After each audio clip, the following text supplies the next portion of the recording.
succession, 1861 is before me, and I beg to dissent from their remarks. The building and its location is universally condemned by the unanimous voice of the citizens of the county who will be compelled to attend court. Talk about the 40-some-odd steps.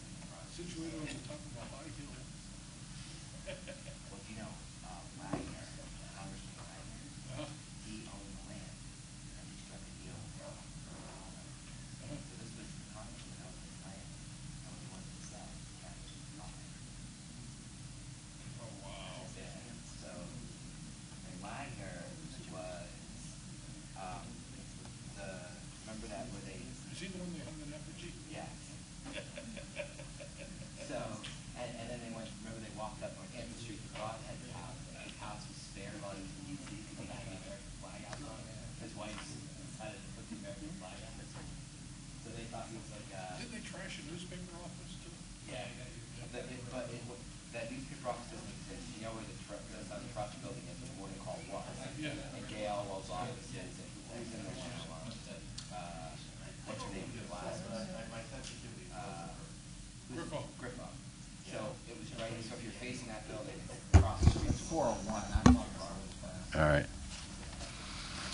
Very good. Seeing the time, we will call the Finance Committee meeting to order. Is there anybody for courtesy of the floor would like to address the Finance Committee today? Seeing none, we'll move on to the first item on our agenda, which is consideration of a donation to Graysdale, Environmental Strategies and Applications Incorporated. And from the administration, is there somebody who'd like to address that item?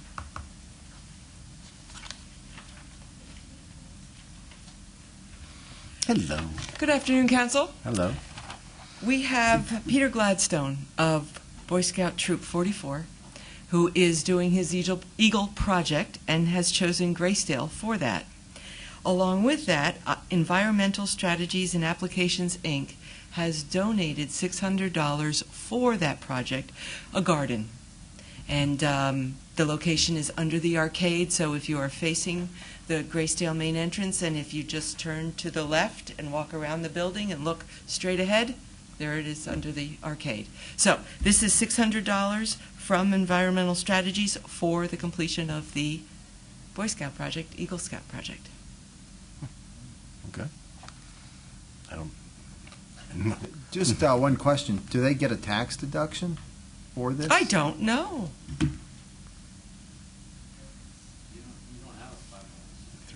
Yeah. That was my question. C3, right. Okay. No, don't mess up the works. I mean, we'll gladly accept the donation, but I just was wondering if the company was going to get a tax break or not. And if it comes to us, I don't believe they get one.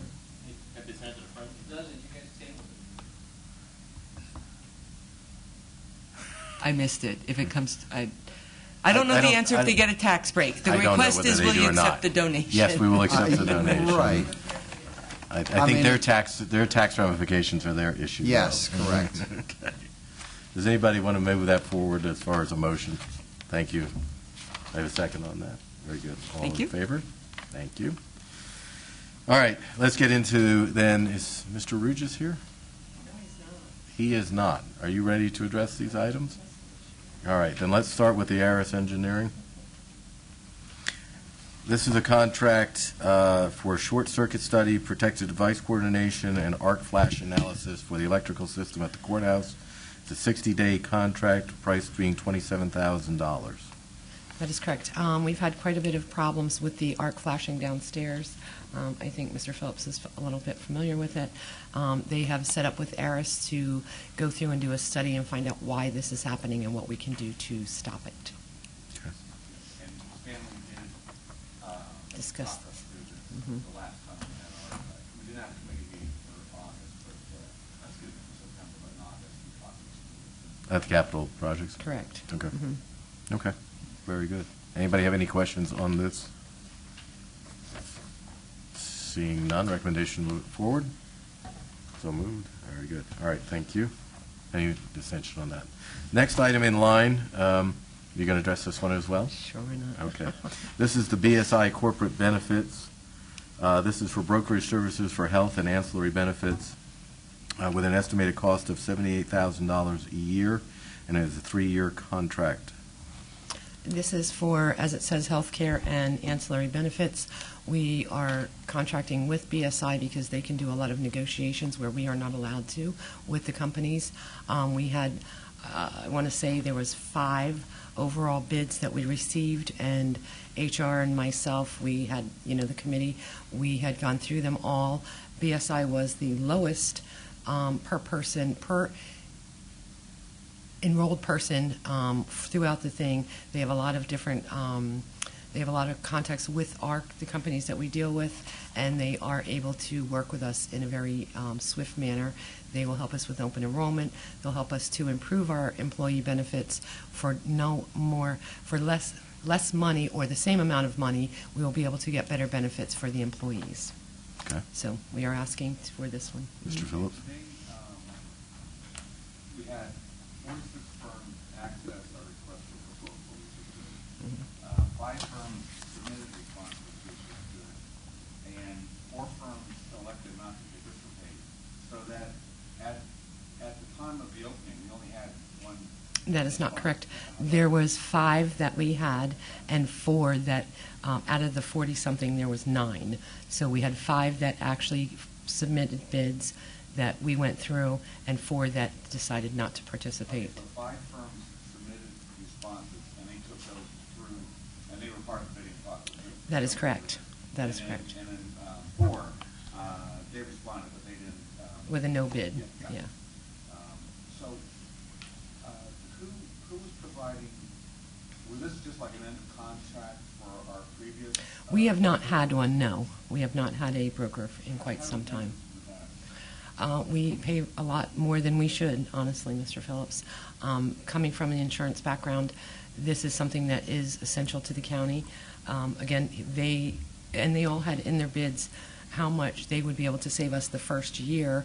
BSI's were, it was $78,000 it was going to cost us, and they're claiming that they can save us $800,000 the first year. So, but they all had about the same number in there, except for everyone else was much more costly. The other ones were like $5 per enrolled employee. One was $8. Some were just straight on costs with commissions on the other side with the companies. One was $155,000. So all of them were higher. And again, we feel that since BSI is a more local company, where most of them were out of Philly or New Jersey, that we were able to deal with them much easier. So, in the past, and right today, Mm-hmm. we don't have this brokerage service for health and ancillary benefits. That would be correct. Is that being done currently by staff, or it's just not being done? We do the best we can, but we are not allowed to negotiate with the companies as county employees. So we work with the companies to facilitate everything, to do all of the open enrollments, that sort of thing, where these BSI will be able to help us with all of that. They'll be able to give us much more data, help us to get a lot of the claims reduced. There's a lot of things that a broker can do that we are not allowed to do. How did they say, give me an idea of how you will know you're saving $80,000 the first year? We will, 800 is what they had said. 800,000. That is correct.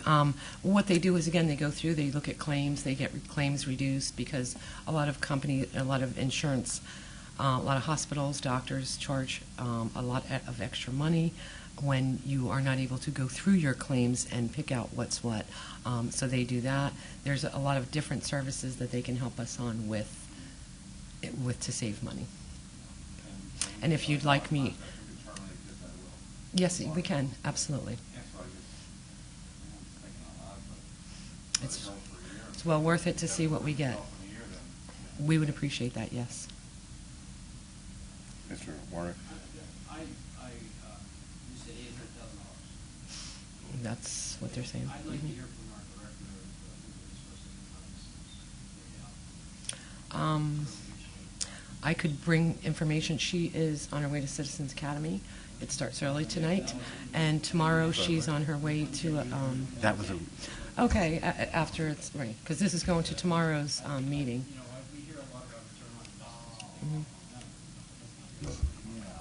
Okay. No, you would not want this before the vote, requesting? Okay. Okay, that's fine. Not a problem. Mr. Kusin? Yeah, just one thing. We have something similar to this in our school district, and one of the questions that we've had from time to time is whether we were better off self-insured or being part of a plan, like a Blue Fully Cross. insured plan. Yeah. Mhm. Is that something that they would look at as part of? I see a They head can. shaking. They can do that, absolutely. But that's really not something that. Oh, here's Amy. You're here. He is here. I thought Were you your had ears something ringing, to Ms. talk Trapp? already. No, I don't have to be there till 6 o'clock. Good afternoon, Council. I apologize. I intended to get ready for Citizens Academy, and I was watching down the hall, and I thought maybe I could help out a little bit, so I came down. But the big things, we are self-insured. Where brokers traditionally help the most is with excess stop-loss insurance. For the last 2 years that I have been here, we have seen increases in our excess stop-loss insurance for our medical benefits. So what we have now, the excess stop-loss insurance is a little bit different than what we had before. We currently have a stop-loss deductible with what is called an aggregating specific, which means depending on the number of claims and how they flow in, we pay more money for the first, and then it tiers down after that. That is where brokers really help us out. Companies, one of the problems that we have run into in the past is that companies do not like to write to self-insured entities directly. They want it taken through a broker because a broker represents the client, and a broker has actuaries, and they have the ability to go out and get all of the information they need in order to make the best decision. They do have relationships with all of the carriers that we have, but they also have additional relationships with other carriers that we don't have. So being part of the Business Coalition on Healthcare, having a broker who can represent us would be helpful in managing the cost of our benefits, because they would do annual reviews. They would make sure that the service value guarantees that are built into our prescription benefits, as well as our self-insured medical benefits, because we pay ASO fees, were charged correctly. They have actuaries on staff. All of that is included in the price that they've written for us. Additionally, they are part of networks where, when you're talking about the school districts, where it becomes almost like a conglomerate of public sector entities who look at entering into what is like a self-insured pool, or I'm sorry, what is like a fully insured pool, but with guarantees on a self-insured basis. They specialize in those areas as well. So I don't know if that was helpful or not, but any other questions that you might have? Yes. That's helpful, but I guess my question was, in this program, it was stated that they would save us $800,000. That's their estimate. And where does that come from? That estimate comes from review of the ASO fees. It comes from review of the claims. It comes from a reduction in premiums on our medical stop-loss insurance. And we have been with Avalon for some times. Isn't that $2 million? Yeah, I mean, our stop-loss premium has gone up. Last year, our increase was going to be, I want to say, a 60% increase with what are called full lasers. And what that means is there are insured people under our self-insurance plan that stop-loss won't apply to. So we have a $200,000, I think we have $200,000 with a $50,000 aggregating specific. So our first claim that goes dollar for dollar that we pay for over that $200,000, we assume that next $50,000 or whatever up to $50,000. After that, it goes to the $200,000. The point with that is that when they do what's called a laser, they don't pay any of the excess stop-loss insurance. We have had some catastrophic claims. We had an employee who had a child who died, who had $1 million claim, and we had an employee in that same year who had a child that was born that was put in the NICU down in CHOP, and the birth of that child in a heart defect cost over $1 million.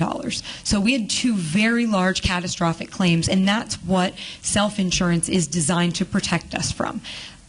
I believe that in their estimate of the $800,000, they're looking at additional programs that we can enroll in. There are some additional prescription benefits where they could save us money, and they could save us money on our stop-loss insurance and the fees that we pay relative to our stop-loss insurance, and they have the ability to negotiate out lasers and guaranteed rates. We don't have that ability as a self-insured entity to do that direct with companies. They won't write to us. So we've been using Capital Blue Cross's partner company, Avalon Stop Loss Insurance, which is a player, it's a big player out in the market.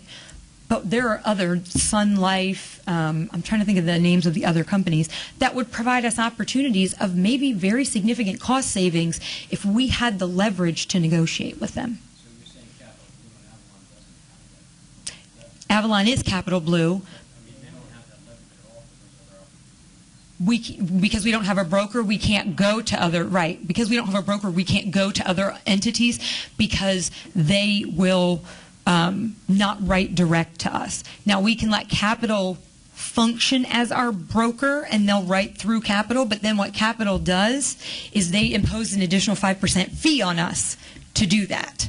So we chose to stay with Avalon. We saw an increase. We did work out some of the lasers. We negotiated with Capital about those things, but moving forward, if we continue to have claim years where there are catastrophic claims, we're going to face significant, our experience is what dictates our premium for the stop loss insurance. Is that helpful? Yes, I guess I Okay. it's not, I guess I would go along with let's see what this does. Yeah, and there's an out clause in the contract. How long has it been since we haven't had a broker? I don't know the answer to that. I don't. It's been many, many years. I'd say at So least. we never had a broker. We have never had a broker as long Right. as we've been in office. And it's a very common practice. I honestly, when I got here and learned that we didn't have a broker, I was really surprised based on how many double-digit millions of dollars that we spend on benefits for us not to have a broker who should represent us and provide additional opportunities for savings really surprised me. It's a very uncommon practice for an entity this size. That's a standard industry practice for an entity of our size. Any other questions? Does anybody have anything else for Ms. Trapp? Thank you for coming I'm off down. to prepare for Citizens Academy. Thanks for coming down. Okay. Then, based on that conversation, do we have a recommendation to move this forward tomorrow night? No, so moved. Agreed. Very good. All right. Last one. You're going to be Mr. Rouges. That's okay, but I think we all know that I've been very involved in this particular Yes. project. Yes. Let's talk about Louise Moore Park. So what we're looking at is a one-year contract with a total bill of $998,778 for the homestead renovation project of Louise Moore Park. Yes, And sir. it looks like it's 4 subcontracts. Okay, talk to We me. have a GC, which is the Weiss Contracting. He's our general contractor. And then we have the different, the HVAC, the electrical, and KC Mechanical. They are all people, we put the bid back out after we had the mix-up with USA Architects. We changed the silo to a nice little square on the side of the building, which now will house the stairs and the handicapped accessible seat that will go up there for anybody who needs access. And we are in budget, and we are on track with your approval. Go ahead, Mr. Kusick. I guess one of my great fears when the county first took on this property was that we would expend the entirety of Louise Moore's estate. And I see this contract is for almost $1 million. And when we add that to what we've already spent, I guess my question is there any money going to be left in the estate after this is done? Well, there's 2 pieces of the estate. The one is the Louise Moore Pine bequest, which was used was to be used to renovate the house for public use. The second one is the Hugh Trust, which is there to maintain Louise Park and the homestead through however long it lasts. But there is quite a bit of money. I don't have the numbers right off the top of my head, but Mr. Hunter and I have been over this time and time again. So yes, we will have enough money to renovate the homestead, and then any maintenance will be picked up by the Hugh Trust. So that her specific trust, again, was to be used for the renovations of this homestead. No, I'll just say, I mean, I was not keen on this project, but it's better than the previous idea, and I think you've made, lemonade out of some lemons here. But I'll support it. I think in the future, if somebody wants to give us a house, we should say no. Mr. Bennell? Mr. Bennell. Last year or 2 years ago, we had to put parking for the township. Do we have to redo any of the parking, or basically this the last contract that's going to come? This will be the last contract because all that's in the specs right now. We're going to enlarge the parking area because of Penn State Ag going in and the people and the public going to be able to use it. So we're enlarging the parking area. Yes, it is, and it's in the specs in this cost. As far as the ADA doors and stuff, a lot of that was not done correctly, so those will be redone, but that's all going to be in the nice little addition that we're putting on there for the stairs. That will be handled in there, so. Mr. Good. I was just going to make a comment about Mayor Donchez, which I really like this. I'll paraphrase him, but the federal government tried to give the city of Bethlehem a free Army Reserve building, and he said, "No, I'm sorry, I can't afford a free building." I'm paraphrasing what he's saying, and I sort of wish somebody would have said this about Louis Park, but it is what it is. And John, good statement. Making lemonade out of some lemons. So I'm actually pretty excited about it. As am I, and Penn State Ag. They are very excited. So, and I think it will be a very big thing for the public to be able to use and see, because the 4-H again is housed there. There's so many public things, the Master Gardener classes. There's a lot of things that the public will be able to interact with within the homestead in one of our widely used parks. And I think ultimately that was the intent of the request. I agree with you, yes. I think we finally found a way to create what was intended in the first place. Yeah, it's quite a bit of money later, but we got there. Indeed, but we're there, and we should be able to do it within the bounds of what the money we have left. What was there. So. Yes. And it does solve some issue we had with the building that they're actually in right now. Yes, which is good. The Greystone, yes. Absolutely. Okay. So we'll move this forward to tomorrow night. Any dissension on that? Very good. Oh, I appreciate that so much. Thank you, sir. As do we. Thank you. And I think that would be... That's it for you. Thank you. All right, we'll move on to the controller. Thank you, Mr. Barron, for your patience. Looks like we have about 5 different items on this. The first is your report on the Conservation District and your audit. Yes, and so the first 2 audits that I have for you today are financial audits. So largely, they just look at the money that came in, the money that went out, just to make sure there are no material misstatements. So we didn't look at, so like for the dirt and gravel road program, we didn't specifically look to see if all parts of the grant are compliant with that particular, the rules of that grant. We just basically looked at everything within the Conservation District. I think it's important, if you go to page 4 of the report, when people ask you what the modified accrual basis of accounting is, this is one of my favorite definitions, is it like kind of lays everything out there. So it's basically on the revenue side, everything you expect to receive or money that's coming in on the revenue side within the either fiscal year, calendar year, and I believe this is a fiscal year, oh no, this is a calendar year report. So as you look at that, you'll see that, and then the expenditures as they are appreciated at the time. So you'll notice this particular fund has $233,085 left, but if you notice, if you look at the breakdown of all the, note 1, note 2, note 3, you'll see where all that extra money is and what the intention is for all of those those funds, or at least a good majority of them. And this financial report was free from material misstatements, so there was nothing. Those numbers are good. There are no material misstatements.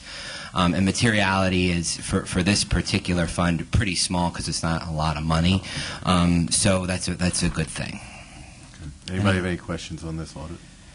All right, next one is the offender supervision fee program. Correct. So the supervision fee is the same thing. It is a financial audit. Now, since this resides in the county budget, well, since this is money that resides in the county budget, one of the things is the money that comes in has to be spent within the year, so it balances out to zero. This is also, because it is a state fund, it also has a June 30th deadline, so it's on the fiscal year, and it's not the calendar year. So you can see the report reflects that and has a zero balance at the end. Again, there were no major issues. Everything runs well in that plan, in that program, and there is no material misstatements in the financial statements for this group as well. It's also a considerably smaller amount of money to the tune of about $300,000 or $400,000. So any questions about that? Anybody? All right, we'll move on to the next item. These three items are all internal control items. Correct. In relation to probation, juvenile justice, and procurement. Right. So it talks about money in the first example. The situation with these smaller offices, as always, we have very rare need to run over to the courthouse, to the revenue division, to deposit money in some of these offices. So a lot of the money that you see that comes in, the checks that come in, or the things that come into these offices aren't a significant amount of money, and they hang around. One of the things, a check dated, the one I think that was more egregious in this particular report for the juvenile Division of Juvenile Probation was there was a $27.92 check not deposited for June 8th, and it was received March 21st. Now, again, that's not a super big deal because it is within the calendar year for us, so it doesn't really mess with anything. It would have even been within the fiscal year. But we want to make sure that those things are, after 90 days, usually a check is stale dated, or it should be, sent to, of course I can't think of the word now, but that check should be stale dated and moved off the books. For even a personal check that you write, usually 60 to 90 days is the limit. However, checks are negotiable instruments. Our bank accepted it, and I guess the check was deposited on that date. That was really the only issue in there. The IFIS and cash balances matched up. So there were really no other issues. In these smaller offices, again, like I said, this is pretty common. Okay. Any questions about that? Seeing none, we'll move on to the next one. All right, and then at the Juvenile Justice Center, there were a few issues again with checks. Again, the balances did add up from IFIS to what was on the books. These are more of cash coming in that are deposited to individual accounts in some cases. So we looked at the transactions, and there were 2 times a week that deposits were made. So there were some delays, but we didn't see anything that changed or maneuvered anything within the programming of the Juvenile Justice Center. But the accountants do go 2 times a week to the bank there.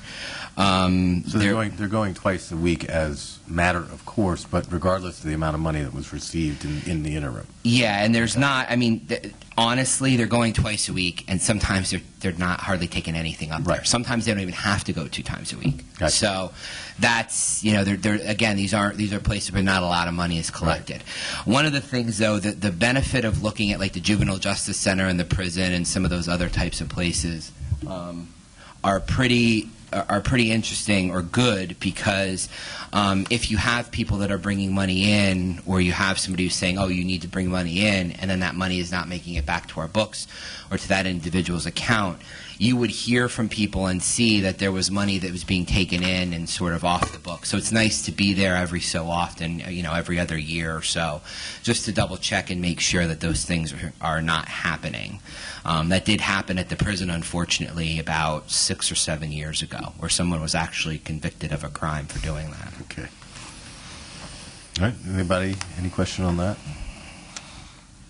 All right. Last one is procurement. Yeah. Procurement has great segregation of duties again. We selected a sample of 5 disbursements and examined the catch-all checks to verify the payees. The office itself does not maintain a bank account, and they're in the building, so there's no issues. Everything, runs swimmingly and according to plan there in procurement. Sure. But they do accept money in small amounts. Okay. All right. And I think that is all. Anybody, any questions on any of these items for Mr. Mayor? Thank you, All Mr. right, thank Mayor. you. Appreciate it very Yeah. much. For the good of the order? Yeah, just one other item. I recall during my previous terms here that from time to time we would get district justice leases would come before council. And I asked Linda the other day, because I don't recall any of them coming before us any time in the past 2 years. So I've asked her to look over those and see if we can get dates Looks like we have an for when they would potentially expire, and if it just happens that this 2 years there's been nothing up.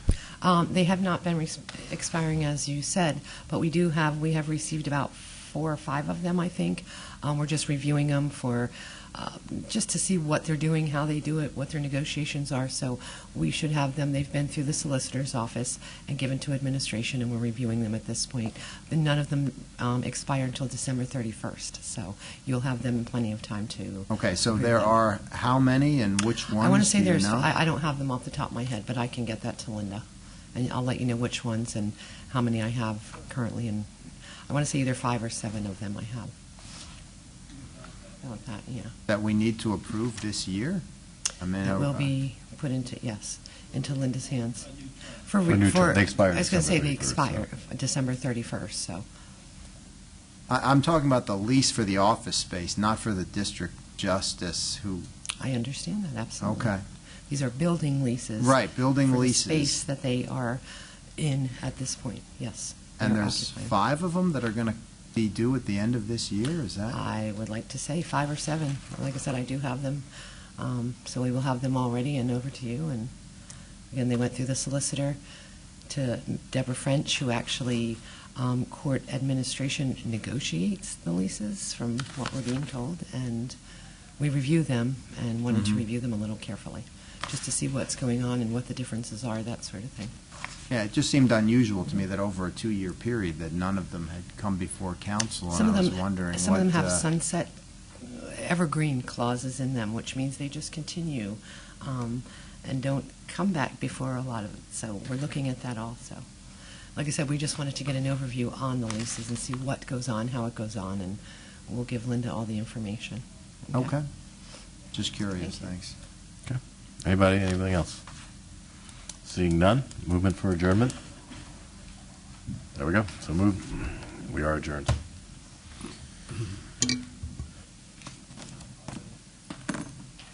Coffee? Do you need coffee? Could use coffee.